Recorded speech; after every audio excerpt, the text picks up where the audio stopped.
listening to Rescue Community Church. For more information, check us out at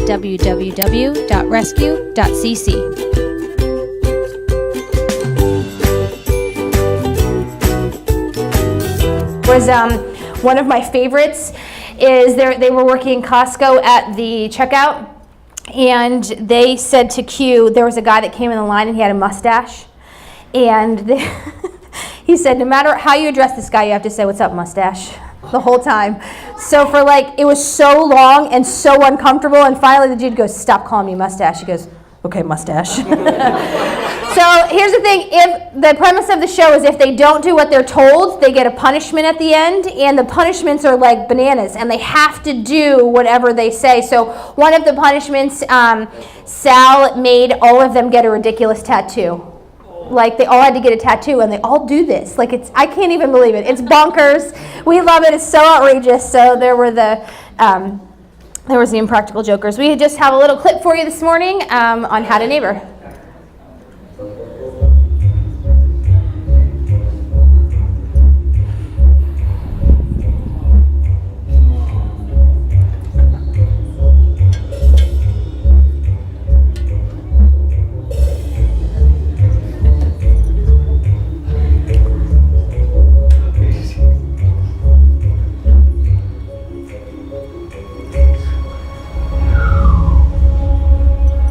All right, so the past couple weeks we've been talking about how to neighbor. It's exciting because we're moving into a new neighborhood, so we probably should be prepared on how to neighbor. And so this week we are talking about empowering the poor. Weeks before we talked about racism, and then last week we talked about adopting and fostering, and it's great because we've heard a lot of people just get excited about that idea, maybe never thought about it before, but now are thinking about it. And I just want to ask for a quick prayer. Tom spoke about a good friend of mine who actually was going through the adoption process, adopted a little girl, but I guess in the beginning of the adoption process, there's a window that if a parent comes and wants to claim the child, they're able to. And so she's had the little girl for almost 3 months now, and a father showed up. It is in fact her father, and he wants the baby, so he gets the baby. They came and picked her up on Thursday, and so just if you guys could just pray just pray for her. I know you don't know her, but she's devastated. She's waited a long time, and she bonded with the baby. She's had the baby since she was 2 days old. And so there can be, even when you do the right thing, it can be hard. And it doesn't always end up the way you think it should. So this week, I want to talk about something that's really near and dear to my heart, and it's empowering the poor. And so when you think of poverty, what do you guys think of? When you think of poverty, anybody yell something out. What do you think of when you think of the word poverty? Homeless. Anybody else? Welfare. Anybody else? I know sometimes a lot of people think of those poor children when you see Feed the Hungry, you see the Ethiopian children with the swollen bellies, and you see all of these kids who don't have enough to eat, or you see people, even vets on the side of the street not having a place to stay. Well, poverty is impacting more people than you could possibly imagine. And we think a lot about a third world country. When I went to Ecuador, I've been to Ecuador a few times, and the level of poverty feels different there than it does here. It's just blatantly obvious. They live in cardboard boxes, or they live in these one-room shacks where there's a bucket in the corner for the whole family to go to the bathroom in. It feels different than maybe poverty would feel here. But the truth of the matter is, poverty is in our backyard like never before. We think of, we kind of walk in and say, oh, we're a rich country, and we are. We do have so many blessings. Even everything that's happening right now in our world, America is a fabulous place to live. We cannot forget that we live in an incredible country. But poverty is impacting people in our backyard. I just researched this last week that 35% of the people that live in Harrisburg City, so we're just talking about the city of Harrisburg, right, what you think of downtown, 35% of people live in poverty. 35%. That's more than 1 in 3 people live in poverty. And the national level for poverty for a family of 4, what do you think a family of 4 needs to make to get by? This is before taxes. Anybody have a thought? The poverty level in the U.S. is $24,600 a year for a family of 4 before taxes. Think about what you make right now. And think about, could you survive? Could you think in the life that you're living, could you make it on $24,600 before taxes? 35% of the people in our neighborhood, the city that we are going to, 35% of people with a family of 4 live on less than $24,000 a year. When I saw that number, I'm like, that can't be real. It can't be real, but it is. And this isn't in a third world country. This is our neighbors. Where we're moving, there are neighbors that will make this and less than that. And so we need to figure out, what do we do? How do we do that? The Bible says in Matthew 25:40, it says, whatever you do for one of the least of these brothers and sisters of mine, you did it, or you were doing it to me. This is Jesus talking, and he's talking about the end times, and he's talking about when we come to the end of our lives and when we meet Jesus. It says the king will say, I tell you the truth, when you did it to one of the least of these my brothers and sisters, you were doing it to me. And it's talking about the hungry, giving them food. It's talking about the thirsty, giving them something to drink. It's talking about strangers and inviting them in their homes, in your home, in our homes. It's talking about giving, it says in this verse, the naked, you give them clothes. It talks about the sick, caring for them. Or how about this? It talks about, in that same passage, prisoners visiting them. It talks about taking care of the least of these. So a lot of people, when you think of poverty, most Americans would define poverty as a lack of something material. As a lack of, I don't have enough money. I can't afford to purchase a home. I can't afford to pay my rent. Or I can't afford to get a car. Or even I think poverty, you don't have enough food or enough drinking or clean drinking water. Clean drinking water. In 2017, there are millions of people that do not have clean drinking water. They can't even they cannot have water because it's not clean. The water that they drink is the same water that they bathe in and go to the bathroom in. That is the reality of 2017. We're not talking about the 1500s. We're talking about right now. There are millions of people that don't have clean drinking water. And often we say, I can't buy that iPhone. I can't spend $1,000. I don't have enough money. I'm broke. Or I can't go out to eat because I'm broke. But you can go in your cupboard and find anything to eat. Poverty is a real thing that people are really facing in our community. Not somewhere else far away, but close to us. And so we would define poverty as material things that you don't have. But I find this so interesting.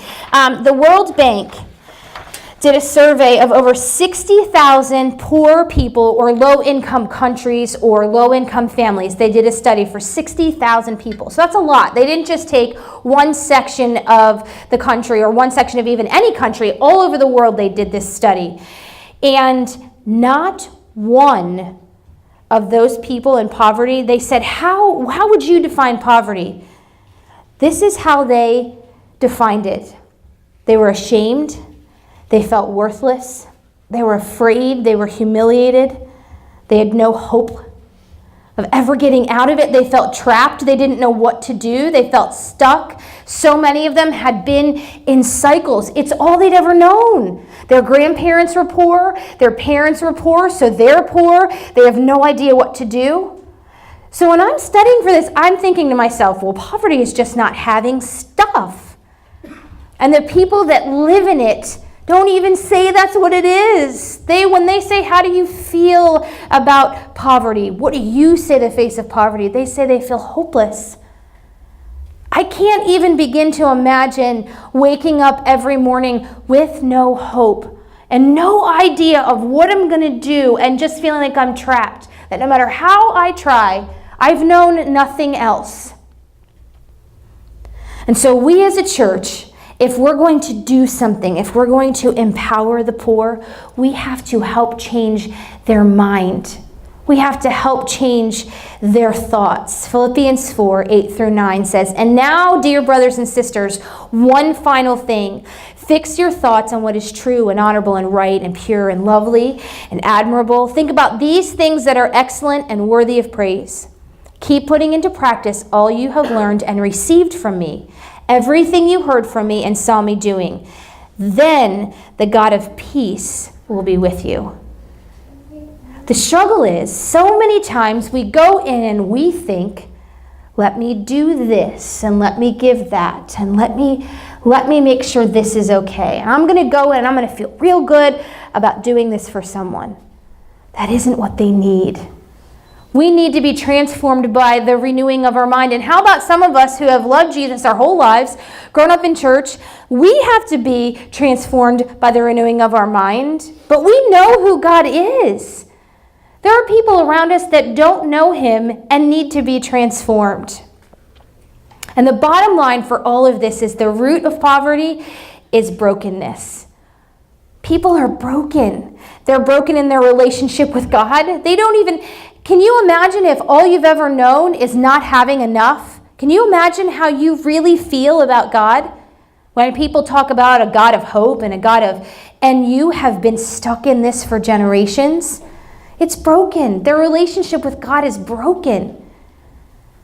Or their relationship with their self. Think about it. If you have never understood, if generations after generations have grown up on welfare, and you have never seen family members leave in the morning and go to work every day and work to get a paycheck, if you've never seen that before, how on earth do you expect them to understand what it's like to go and make something of yourself, to work hard, to get self-esteem, to find self-worth?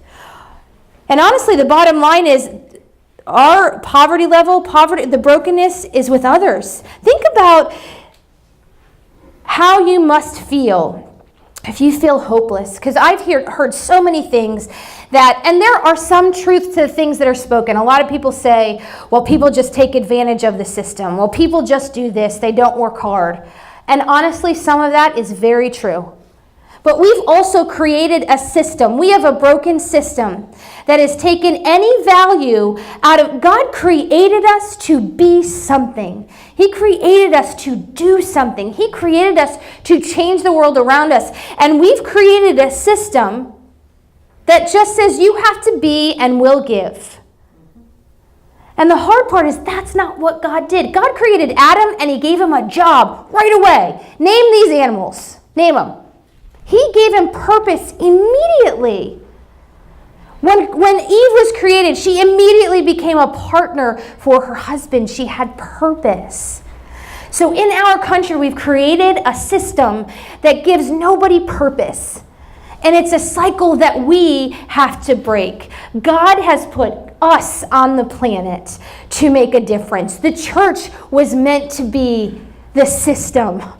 The church was meant to take care of the broken and the needy and the poor and the widowed and the orphans. And we as a church have given it up to an ungodly government. And we're like, yeah, let's let them do it.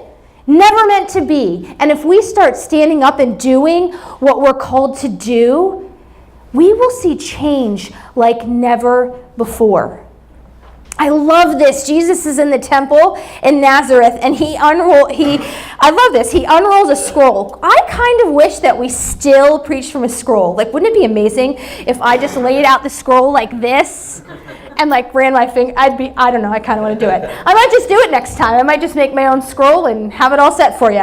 So when I read the Bible too, I love the pictures of the Bible, and I love history so much. I may be a little bit weird, and I'm a nerd. I don't care. I love it, I love it, I love it, I love it.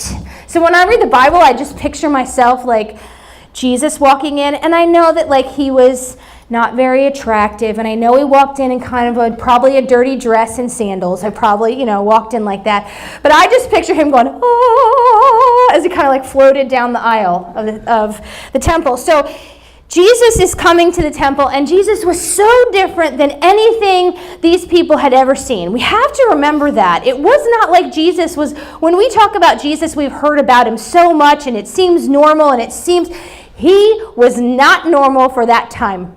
It was so different than anything they'd ever seen. So he comes out, and he unrolls the scroll. And so here's what he says. The Spirit of the Lord is on me because he has anointed me to proclaim good news to the poor.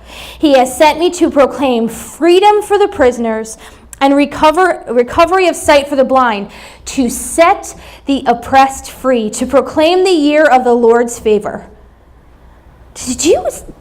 That is so powerful, because here's the thing that we forget. The Spirit of the Lord is on you. When you have a relationship with Jesus, the Holy Spirit comes in on you. And when you ask for the power of the Holy Spirit to fill you as a person, it says, the Spirit of the Lord is on me because he's anointed me to bring the good news to the poor. He sent me to proclaim that captives will be released, that the blind will see, the oppressed will be set free, and that the time of the Lord's favor has come. He has called us to help set the captives free. Do you understand that that's your job? If you have goosebumps right now, I think you're sleeping. We get the job. We get the privilege to help set the captives free. Those sweet babies in the city that we're reaching who don't have full bellies. It is our job to help set them free from that, so they don't have to live that way in the next generation. It is our job. God said he's anointed us with the Lord's power, the Spirit of the Lord. We are not meant to just ho-hum it around. We have this, guys, the Lord, the creator of the universe. His Spirit is on us to set the captives free. If you're not excited about living who God made you to be, you might be a little dead inside. This is exciting. It's empowering. It says the power to set the captives free. We get to do it. We get to do it.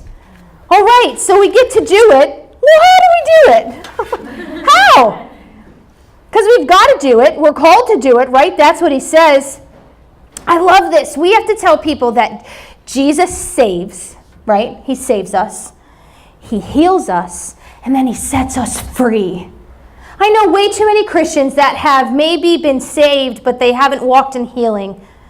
Or maybe they've been saved and then they've been healed but not set free. They still hold on to the bondage of the crap that it was in their old life. Jesus didn't come just to save you. He came to set you free. And so what are we called to do? If we are called to serve the poor. We are called to do this.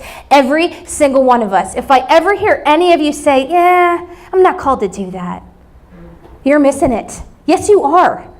Yes, you are. In some fashion or another, you are called to help the poor, to help the oppressed, to help the needy. If you say you're not, you're missing Jesus' heart.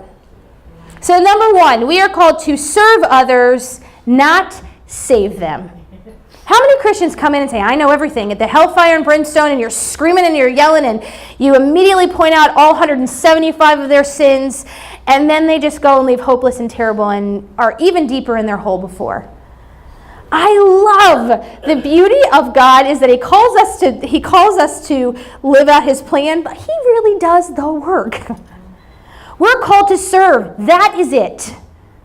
Not saving. It is not my job to get every human being in Harrisburg. It is not my job to get them saved. To fill them with the Holy Spirit, to get them to walk into church every day. That is not our job. Our job is to serve them. The Bible says in Proverbs 19:17, if you help the poor, you are lending to the Lord. You are lending a helping hand to the Lord. If you help the poor, you're giving a hand. Think about that. Like the creator of the universe said, hey, I want you to help me win these people over. Because guys, if we would really think about it for a second, God could have just said, I'm going to create the universe and they're all going to love me forever and that's it, and there's never going to be any sin, and when, okay, maybe sin does come in and I'm just going to point this, and you're going to be fixed and zap you with a finger and lightning strikes and you get to go to heaven. I mean, he's God. He created everything, okay? So he could have done whatever he wanted, but he chose to use us. I mean, it doesn't get any better than that. It doesn't get any better than the greatest idea, the greatest God, the greatest being, however you want to articulate who God is. He wants to use you. You, me, everybody in here, he wants to use you, and that's his plan. My gosh, if I would have been God, I probably would have done it real different. It would not have been the same. But that's the plan, and we get to live it out. And the dangerous thing is we come in and we feel like we have to go in and scoop everybody up and save them and fix all their problems. I'm going to tell you right now, you don't have to. A sigh of relief. You don't have to have all the answers. You don't have to know everything. And there's two kinds of ways to serve people. The one is relief. There's relief. And I kind of categorize that as immediate or temporary help during or after a crisis. So we as a church should provide relief to those in need. So if somebody has a house fire, you know who the first people should be there? The church, to provide food and things that they tangibly need. If your house burns down, you've got nothing. We should be there to provide relief. Or if there's earthquakes or tornadoes or natural disasters, we should be there to provide immediate relief. Or maybe someone has lost a job or they've lost a spouse. That is when we should rush in and give relief to them. But you know what happens? Most of us stop there. We feel really good about giving $20 to the American Heart Association or we give $20 to the Red Cross, or we feel really good about somebody comes in and talks about Compassion International and we throw some money at it and we're like, yes, I provided immediate relief. Or you can go and buy clothes for somebody and we drop them off and we feel good. Guys, that is great. Those things have to be done. But it can't stop there. Too many of us stop at the relief and go on with our life. The second part is the best part about serving others. It's the restoration part. That is the long-term relationship that we have to use to rebuild those folks. Restoration is for the long haul. Restoration is the messy part. Restoration is the rebuilding part. If you think about all of the houses that, if you watch any of those, Fixer Upper or any of those things, I love me some Chip and Joanna. I love them, right? I love them. If I could aspire to be any human being on the planet, it would be JoJo Gaines, all right? So, however, when they go into a restoration project, it is a lot of work. My friends Max and Zach,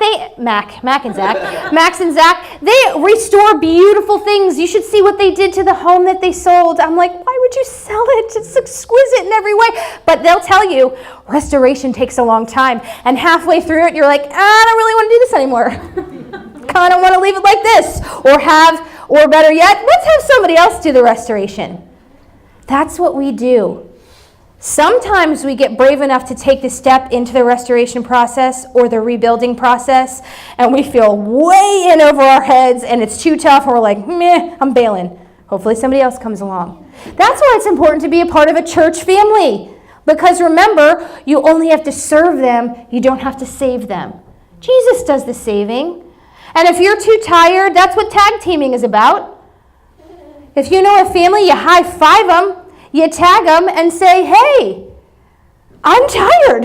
I don't know what else to do. All I have, my tank is empty. So you tag team with someone in church to say, let's do this together. So here's the thing. Number 2. So we know we have to serve them. We're not called to save them. And God calls us. We are called to relate with people. And Jesus does the rescuing. It's kind of the same process. We come in, and a lot of times as churches, we go in and we do one big, huge day event and feel like we've changed the world. One big event, one day. What on earth? How do we think that is life-changing? We've given them some nice things. We've cleaned up the park.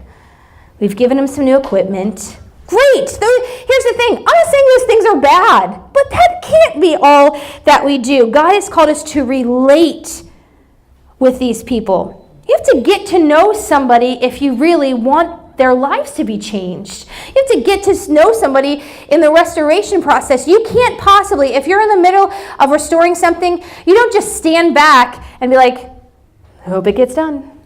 No, you have to do it. You have to be a part. And part of the problem is we go in, we talked about the Good Samaritan, 2 weeks ago, and the Good Samaritan is, he did something. We have to do something.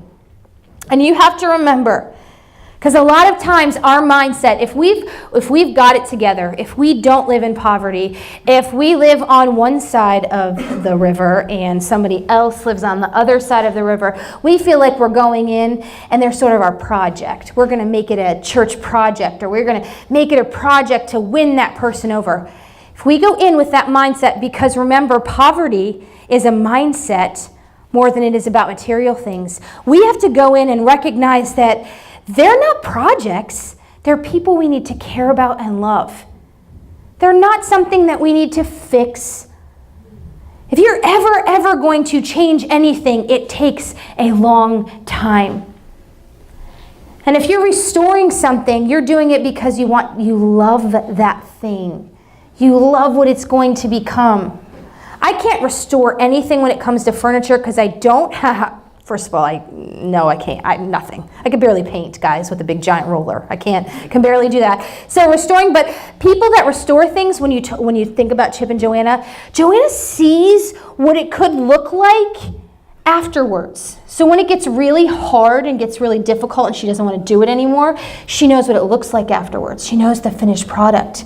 So if we look at people as people that need Jesus, and they need their minds changed rather than a project, a check-off list that we have to do, it makes it easier to work through it. It makes it easier to walk through the process. We have to begin to see people as people that we love and not projects. And it's hard because you think, oh, I need to do these things, so we need to ask God to change our minds. One of the things that Tom and I used to do when we were at our old church for young adult ministries, we did a thing called Adopt a Block. And it was every week. We did it every Saturday from May through October. Was it exhausting? You better believe it. Did we not want to do it sometimes? Absolutely. But you know what Adopt a Block was? It was coming in, and it was in Orchard Apartments. It was in Camp Hill. And you know what these people needed? They needed someone to play with their kids. They needed someone to love them. They needed someone to spend time with them. And so often what happens is we go in and say, what can I give you? What's my idea of what I can give you? Instead of saying, what do you need? What is it that will help you? I'm pretty sure that a lot of people, when we do these big projects, and this is, I want to say there's nothing wrong with churches that do these projects because it does help. But when we go in and put a new playground in, I'm pretty sure if we would have taken a hot minute to say, hey, what do you guys need? I'm pretty sure there would have been people say, hey, do you have any idea how to help me get a job? Do you have any, I can't read. I'm 25 years old and I don't know how to read. I kind of need to read to be able to get this, or I want to be able to cook a meal for my kids, but I don't know how to cook. So when we went into Adopt a Block, it was our heart and it's Rescue's heart to take care of the practical needs of people first. Because I am telling you, a single mom that is working 2 jobs does not care about knowing what every verse in John says. She wants to know, how am I going to sleep tonight and how am I going to pay the bills? And so when we help navigate those waters and we help them with what they need, then their spirit is changed. They see that, oh my gosh, the people of God are actually doing what they're supposed to be doing instead of doing what they think they should. If you're going to help somebody that is poverty-stricken, you need to ask them what they need. So we went in and we were told we couldn't do it. There was too much red tape. There was too many waivers. There was too many things that had to be done. Well, if you know anything about my husband, he doesn't really follow the rules. And it was so on our heart that we absolutely could not do it. So what does Tom do? He's like, guys, we're going to do this, and we'll apologize later. Well, here's what happened. We would provide lunch for them. We would hot dogs and chips, and because, guys, these kids are hungry. It's the summertime, and they don't get breakfast and lunch at school. So these kids don't eat. So we provided meals, we played basketball, we did sidewalk chalk. Well, then my sister ended up getting a job at the community center at Orchard Apartments because we prayed we needed an inn inside Orchard Apartments. We couldn't just come on Saturday. We needed we need you to provide an inn to the community. So my sister ended up getting a job there, and she was the community activities director. Well, oh my gosh, there's a bunch of people that want to do community activities for Orchard Apartments. And so we did. We taught people how to cook. We baked cookies like Christmas time. We taught people how to wrap presents. It seems silly and ridiculous, but here's part of what happens to us as Christians. We come in as the heroes, and we provide all of these Christmas time. It's wonderful. We want to give. Our heart this year is we're going to do things for Christmas, but what we want to do is I want to provide Christmas presents and give them to the parents so they can come from the parents, not from us.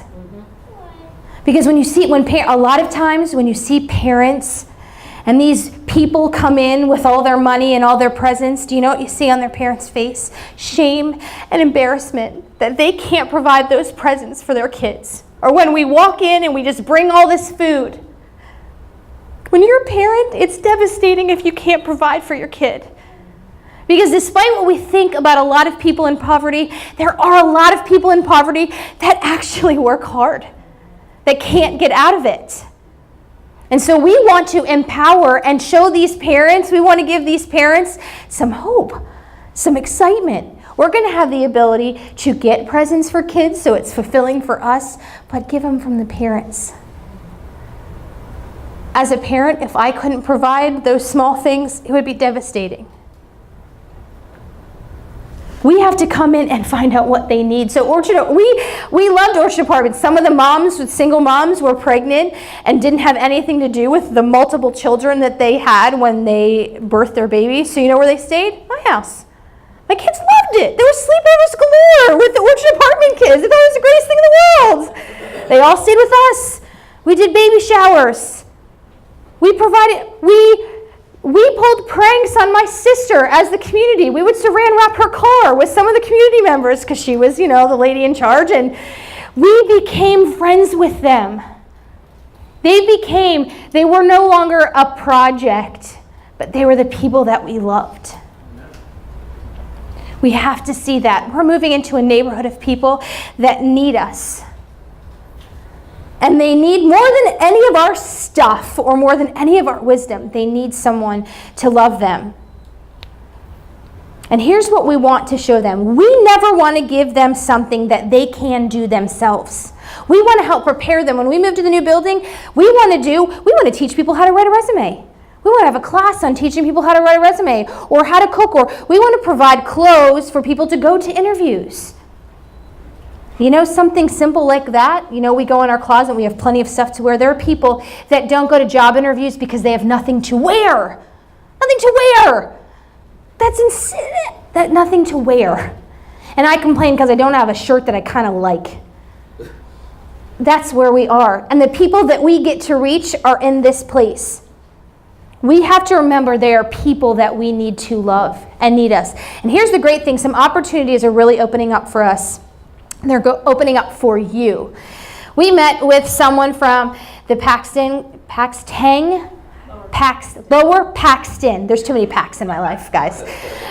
We met with, and listen to this. So we asked them. They kind of approached us because the lovely Jess and Candace work, and they've connected with us. See, here's the thing. God, when you pray for something, God provides the people to get it going. So we've been praying for years for an inn with the police department, for an inn with single moms, for an inn with domestic abuse victims. Well, guess what Jess and Candace do?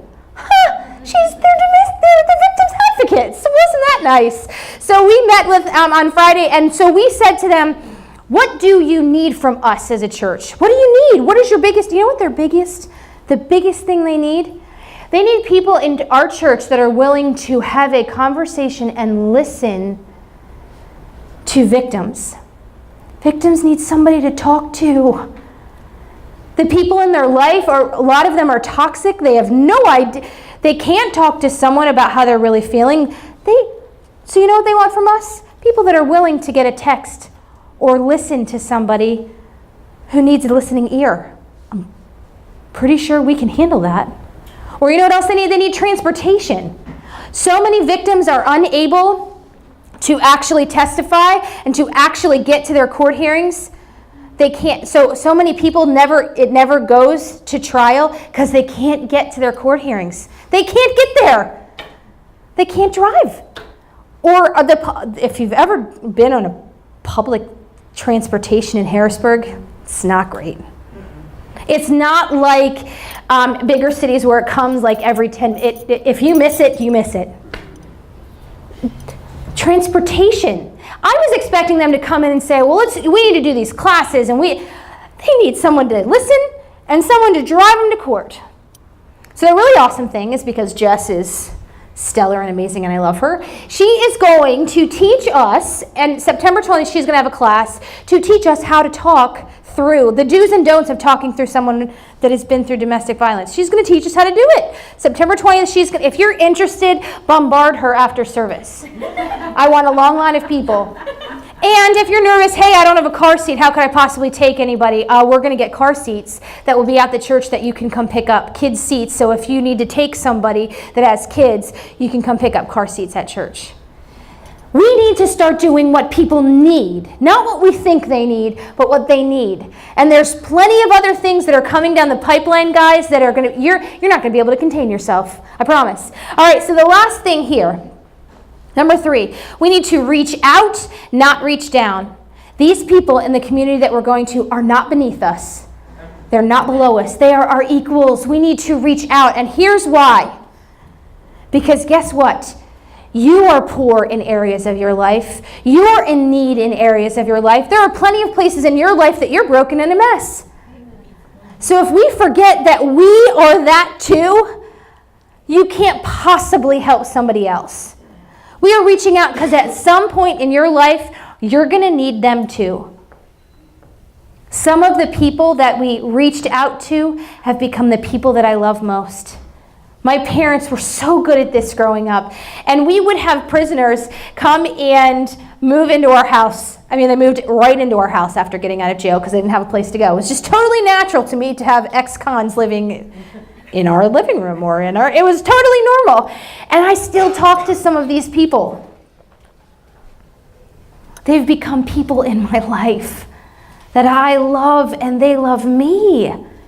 So if we change our mindset, we have to stop this us versus them, or we're going to go in and change them. We all need Jesus. We're all poor in some area. Because guess what? Those people have maybe seen and been through things that we couldn't even begin to imagine. And maybe they'll teach us a thing or two about life. A thing or two about how to actually overcome something and not just cry and moan because we don't get what we want. We need to start seeing them as us. It's all us. And when we do that, that is what the power of God is about. When we get a hold of this, rescue is going to be bursting at the seams, not because we have the best speakers, not because we have the best worship team, not because we're the most attractive people, although we are, but because we are going to help set the captives free. We get to do it. If there's anything on the earth that I want to do, I want to help set the captives free. We have the ticket, and it's not that hard. It's not that hard to be a kind soul. It's not that hard to love your neighbor. When we get out of our own way and separate the junk, the things that we get consumed about, it's not that hard. I love this. It's by Brene Brown, and she says, "We've divided the world into those who need help and those who offer help. The truth is, we are both." And when we see that we're both, the world changes. Our mindsets change. It's poverty no more. We can really erase poverty we can. We have the ability, and we have a God that is able to do it. And so I want to play a song for you, and we're going to be quiet for the next couple of minutes. Because I want you to ask God, what can I do? Where have you called me to serve the poor, the orphans, the widowed, the people that so desperately need to not feel powerless, not feel like they can't do it? So Kim, would you play that song for me over the next, we're just going to play this song, and then we'll finish. It says, Matthew 25:41 says, "The king will turn to those on the left and say, 'Away with you, you cursed ones, into the eternal fire prepared for the devil and the demons. For I was hungry and you didn't feed me. I was thirsty and you didn't give me a drink. I was a stranger and you didn't invite me into your home. I was naked and you didn't give me clothing. I was sick and in prison and you didn't visit me.' Then they will reply, 'Lord, when did we ever see you hungry or thirsty or a stranger or naked or sick or in prison and not help you?' And he will answer, 'I tell you the truth, when you refuse to help the least of these my brothers and sisters, you were refusing to help me.' And here's the kicker for us. And they will go away into eternal punishment, but the righteous will go into eternal life." This isn't something whether we choose to do it or not. The Bible says if we don't do this, we spend eternity away from Him. So here's the thing, it's not just about them. It is about you. It is about you fulfilling your purpose on this planet. It is about you fulfilling what God has called you to do, to care for those in need, to care for those who desperately need Jesus. And the reason I played this song is because I want to shout it. I want to scream it. And it says, all will cry out. But if we don't do our job, those people don't get to come and scream it and shout it with us. They do not get to sing the praises of the Lord if we don't do our job. We have to do it. We can't just sit here this morning and, great, this was nice. We have to put it to action, and we're going to a place where we get to. The people are so close to us. They're right there. They are across the street. We can see their homes. We're going to drive past them every time we come in. Because God is so good that He uses us for His plan. So this morning, I want you to stand up with me. I'd like you to play that song again if you can, underneath. I want you to stand up with me. And here's the thing about family. We have to do this together. I'm telling you, I can't do it by myself. If I would, I could, but I can't. So what I'd like for you is this morning, I made you stand up. We're going to take some more action this morning. I want to pray over you because Tom and I would like to come and commission you guys as a family. So if you are willing to fight with us, if you're willing to take care of the widowed and the poor and the needy, I'd like you to come up front and we're going to hold hands or hug each other, whatever we need to do, because that's what family does. If you're willing to go into this fight with us, because it's a fight and we're a family and we better prepare because it's coming. This is our last week here. And we're going to a brand new neighborhood that desperately needs us. They need us, and we need them. You guys can get close. We don't have diseases, I promise. Well, maybe we